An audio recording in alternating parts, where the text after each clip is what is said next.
Esta figura representa o fígado e o músculo, ou seja, aqui representa duas células, o hepatócito, que tem aqui uma membrana celular com o receptor proteína G e o adenilato ciclase. Deste lado aqui tem uma membrana celular do miócito, também aqui com um receptor, proteína G e adenilato ciclase, e o efeito intracelular causado por um determinado sinal extracelular irá depender deste tipo de receptor, de tecidos diferentes, o tipo de proteína G que irá ligar a esse receptor, se é uma proteína G de estimulação ou se é uma proteína G de inibição,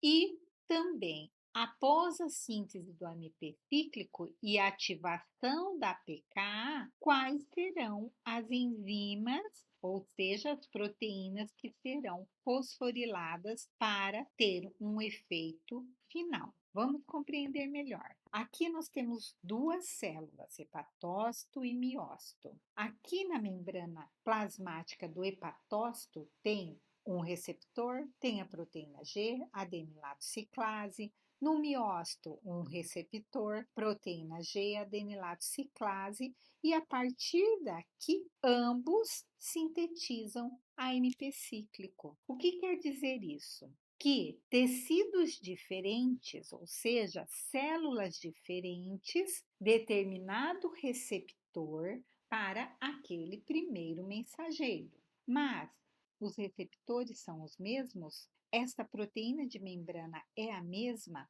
Não. Esta proteína de membrana, que é do miócito, é um receptor para adrenalina, porque os miócitos não têm receptores para glucagon. Já no hepatócito, esta proteína de membrana é específica para que o glucagon se ligue, mas tanto este receptor quanto este receptor, quando receberem este estímulo, ligar-se o primeiro mensageiro, no caso do miócito, a adrenalina, e no caso do hepatócito, o glucagon, mesmo sendo proteínas diferentes, a mudança de conformação irá promover todas aquelas reações para a síntese de AMP cíclico. Por quê? Porque a proteína G é de estimulação irá promover,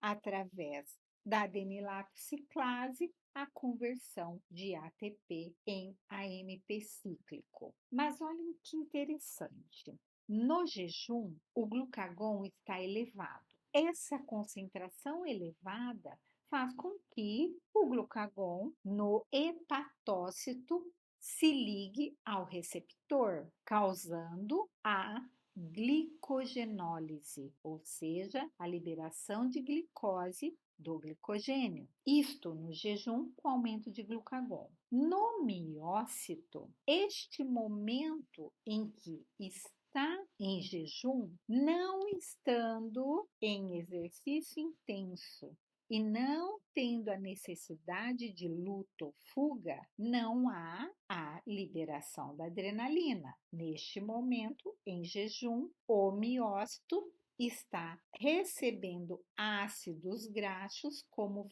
fonte de energia pela via de beta-oxidação. A adrenalina irá ligar-se ao receptor no miócito, justamente porque já falei que o miócito não tem receptor para glucagon. A adrenalina irá se ligar no jejum quando estiver em exercício intenso ou luta ou fuga. Assim, e apenas desta forma, a glicose do glicogênio será utilizada como fonte de energia.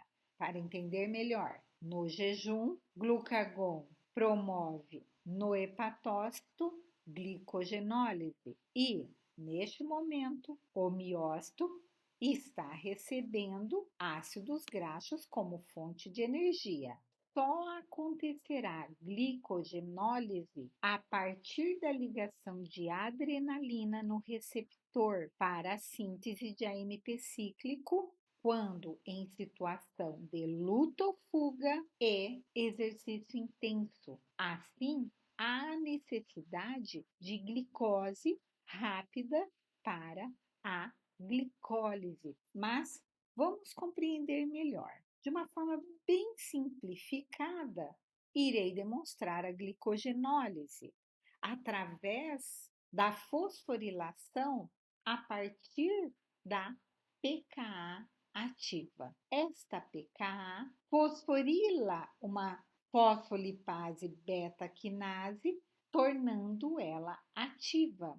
E esta enzima ativa irá ativar uma outra enzima que é a glicogênio fosforilase alfa. Ela, estando ativa, irá promover a liberação da molécula de glicose que está no glicogênio, tanto do miócito quanto do hepatócito. Esta molécula de glicose sai do glicogênio como glicose 1-fosfato, ou seja, uma molécula de glicose com um fosfato ligado no carbono 1. Outra reação acontece mudando este fosfato para o carbono 6. Até aqui, toda essa via de formação de AMP cíclico, com exceção da diferença do primeiro mensageiro e diferença da proteína, que é o receptor de membrana, toda essa reação é a mesma, tanto no miócito, em estímulo de adrenalina, quanto no hepatócito, em estímulo de glucagon. Porém, esta glicose 6-fosfato tem destino diferente no miócito e no hepatócito. No miócito, essa glicose que foi retirada do glicogênio e agora está como glicose 6-fosfato, irá formar piruvato, ou seja, entra para a glicólise até piruvato. Este piruvato entra na matriz mitocondrial e assim no ciclo de Krebs, cadeia transportadora de elétrons, fosforilação oxidativa e formação de ATP para o miócito. Esta glicose que saiu do glicogênio através do estímulo de adrenalina no miócito permanece no interior do miócito para a formação de ATP. Já no hepatócito, esta glicose do glicogênio, ou seja, a glicogenólise que aconteceu, formando glicose 6-fosfato, pouco vai para a formação de ATP. Por quê?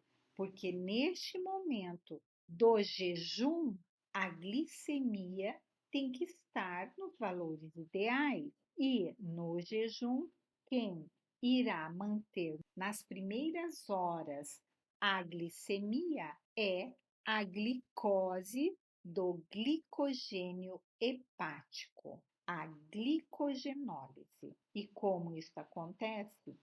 Com o estímulo do glucagon, segundo mensageiro, a mesma reação que aconteceu com o estímulo da adrenalina, acontece também a retirada da glicose na forma de glicose 1-fosfato, glicose 6-fosfato, e aqui há uma diferença e que outros tecidos não têm. O hepatócito tem uma enzima que é a glicose 6-fosfatase, que consegue tirar esse fosfato do carbono 6 e deixar a glicose livre. Mas para que isto aconteça, esta glicose 6-fosfato tem que ser transportada para o retículo endoplasmático por uma proteína que é a glicose 6-fosfato translocase, que no retículo endoplasmático tem a glicose 6-fosfatase, que retira esse fosfato do carbono 6, liberando a glicose. E esta glicose livre no citosol irá para o líquido extracelular por um gradiente de concentração, porque não há o fornecimento de glicose no sangue pela dieta. Diminui a concentração de glicose, promovendo aumento do glucagon, que se liga a receptores e tem toda essa sinalização para que tenha glicose livre no interior do hepatócito e assim vai para a corrente sanguínea.